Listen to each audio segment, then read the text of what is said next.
Well, hello there, pipers. Gas Piper Cassidy here, in the kitchen, having a pipe. I'm smoking my lovely Eric Weaver sea smoke pipe. Look at that lovely plateau, and it's actually darkening up quite a bit, this pipe. If you look at the video when it was first purchased, you'll notice it's very light compared to now, but that's to be expected. Actually, it doesn't look too dark in this light at the moment, but there you have it. I'm smoking Ashton Artisan's blend in it, which I hear is the same as Chieftain's Blacksmith mixture, is it? But anyway, it was actually a recommendation from Eric Weaver as well, the Ashton's Artisan blend. Very good smoke.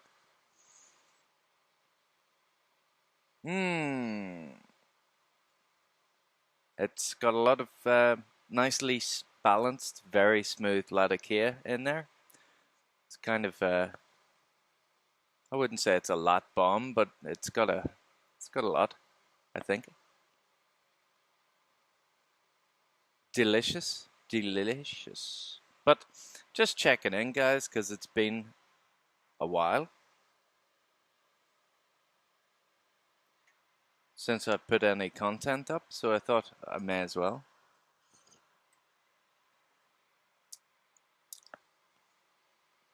I hope everyone's doing well. There are going to be some interesting tobacco reviews coming up. One of my favorite blends, just to preface this blend, is the Peter Heinrich's Dark Strong. I purchased a 500 gram bag of that Peter Heinrich's Dark Strong not so long ago.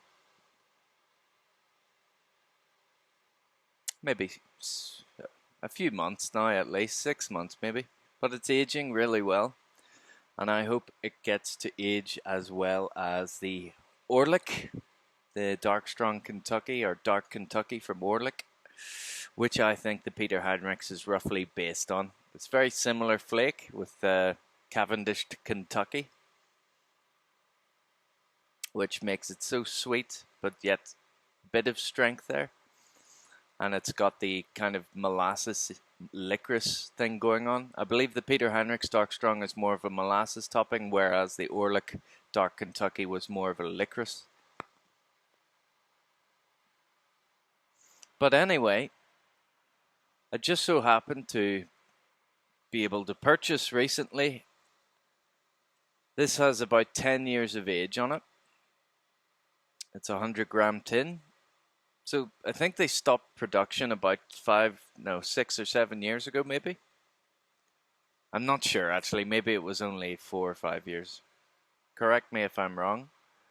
But I think there's about 10 years on this. Long story short,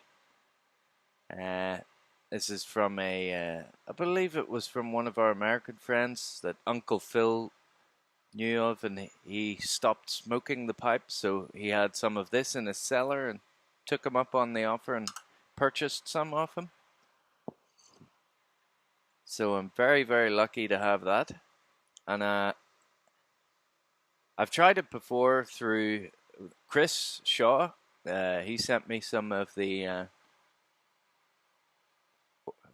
from 2007 or something. It was really old, and it was delicious. So this stuff ages really well, and I can't wait to crack this tin. I can't wait.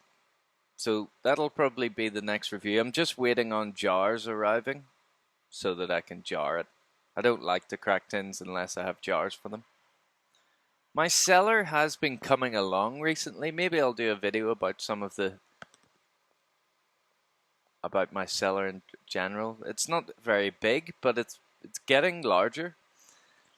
There was a recent Germain's drop, so I was able to grab some rich dark flake, some brown flake, and then very recently there was an 1820 drop. So that happened, and we managed to grab some. Not very much. Under, what I'd say about 7 ounces, I think. 6 or 7 ounces. So I'm still happy with that. I love that oily mouthfeel that 1820 leaves. Mm. Some other really stellar tobaccos we've been smoking recently, I have to mention, if you like your 1820 flake, one is Dan Tobacco Old Ironside. Old Ironside, if you can get your hands on it, it is a fantastic tobacco. Similar to 1820 or Penzance, that kind of thing.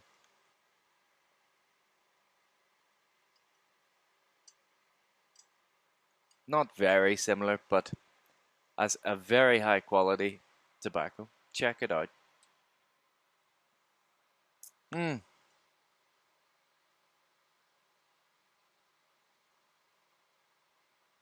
Yes, I have a new pipe as well to show you, boys and girls.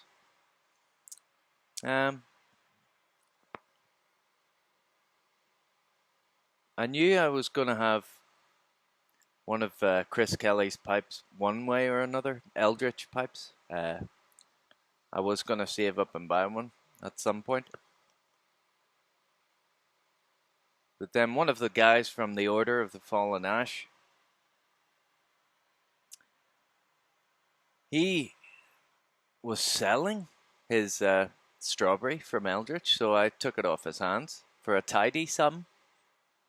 Bit of a bargain for me, to be honest. So there's the Eldritch bag. Eldritch pipes. Beautiful looking thing. It's the wrong way, isn't it? Sorry about that. There you go. Like a Cthulhu design almost, isn't it? And here she comes. Oh Lord. A very interesting blast. Strawberry.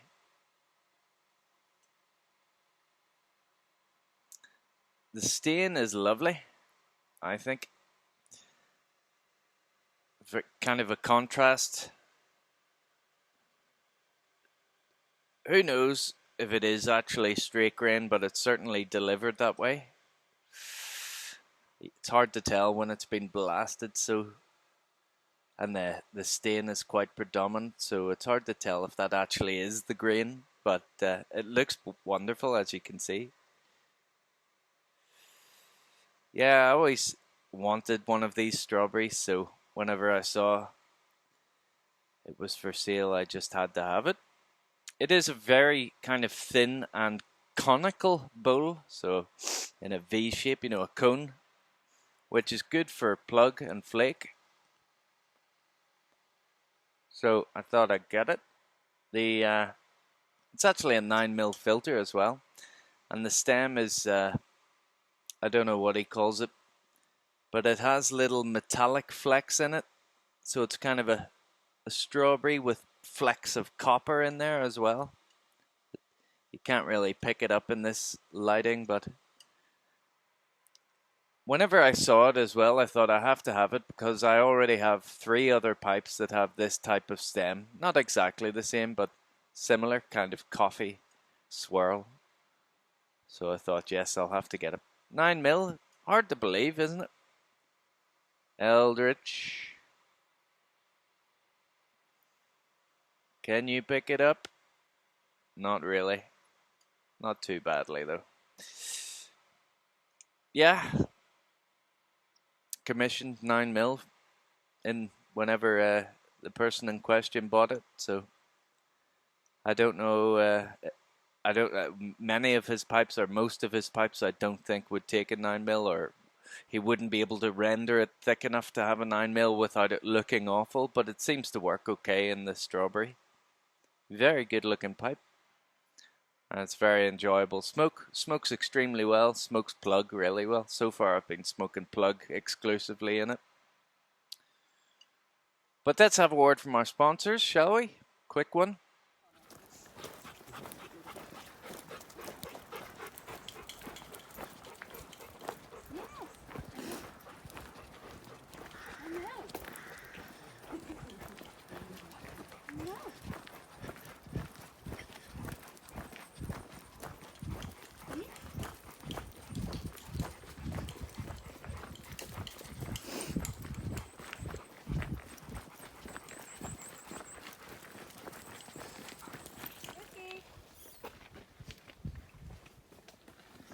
be away, I think. He went down there. Come back when he realises we're not there. Do you?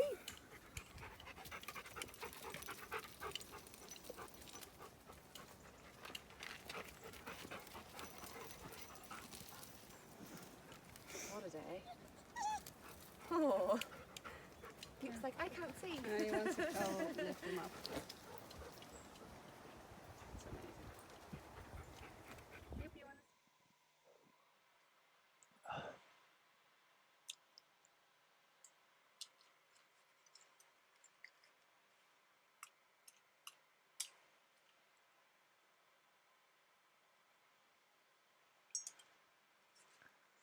Jesus, eh?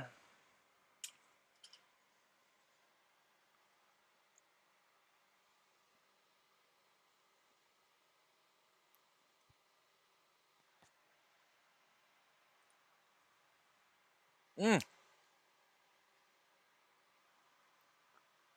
Mm.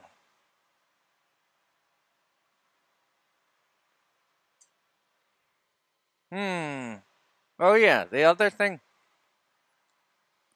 Some of you may have seen Uncle Phil use his Eldritch tamper before, but he sent it to me in a package because I got that Eldritch pipe. He thought I would enjoy this tamper along with it. Very kind of him. You can see it's a poly resin kind of loads of skulls Doom. It's like something out of the video game Doom or something out of World of Warcraft, that kind of thing. It's fucking beautiful, isn't it? So yeah, suits with the pipe, I think. But yeah, great tamper. Thanks very much, Phil. You really didn't have to do that. I actually feel a bit uncomfortable with him giving me that because I always liked seeing him use it. And like, why are you giving me this? You can have it back when I die. So yeah.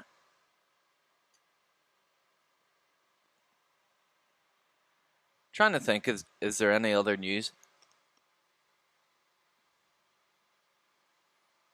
I've been smoking a lot of, with the cold weather coming in, I think it is, the Latacea has been forefront, and then Lakeland's behind that. I have not been smoking any kind of burley recently, for some reason. Although I have a tin of Solani aged burley flake, I think I'll maybe keep for Christmas time. It's a nice one.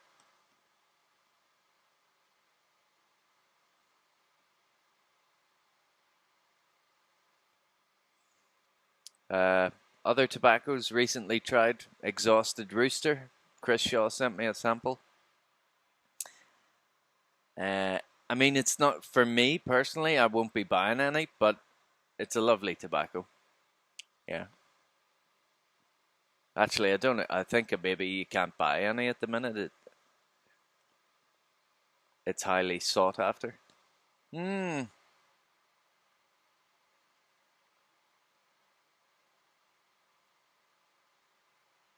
Hmm. So yeah, just to check in with you, Lester. Yesterday we were speaking on the Discord server, and this is Redcoat's Renaissance. Lester. He happened to mention something about he was talking about being on holiday in some city in Italy and how he felt like he'd been there before. And it kind of sounded like he believed in reincarnation. And it reminded me of a strange case of a young boy called James. Hang on, I'm going to read it to you. James Leninger. If you want to Google it, it's James. Leninger is spelled Leininger.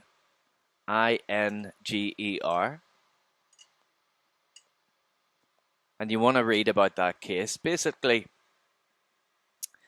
a young boy who reported memories of a previous life to his mother and father, like with scary accuracy, and the kid's like, 18 months old, just beginning to talk, and the things he was basically saying, airplane crash, daddy, airplane crash, and all this weird stuff, until eventually the kid was saying that his name happened to be James in the previous life as well, and whenever he got a bit older and was able to talk, he was able to tell the name of the boat that his plane took off from in Japan, or in and around Japan, and I don't know exactly, but read into it, man. There's so many things that just could not be a coincidence in that story of James Leninger.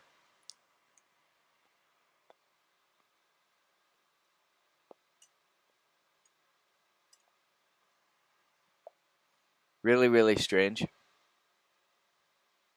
He was also able to name I think it was a co-pilot or something that worked with him. Really strange in this previous life. So the father obviously looked up the history, and it's very scary. Very, very scary. But yeah, before I bore you all to absolute death, I'm going to piss off. But I hope you're all having a fantastic week. The work week is such a pain in the arse, isn't it? Hump day today, Wednesday. I certainly can't be arsed working for a living anymore, but I haven't found anything or thought of any ideas. Just keep doing the lottery, I guess. I don't have any groundbreaking inventions or anything up my sleeve.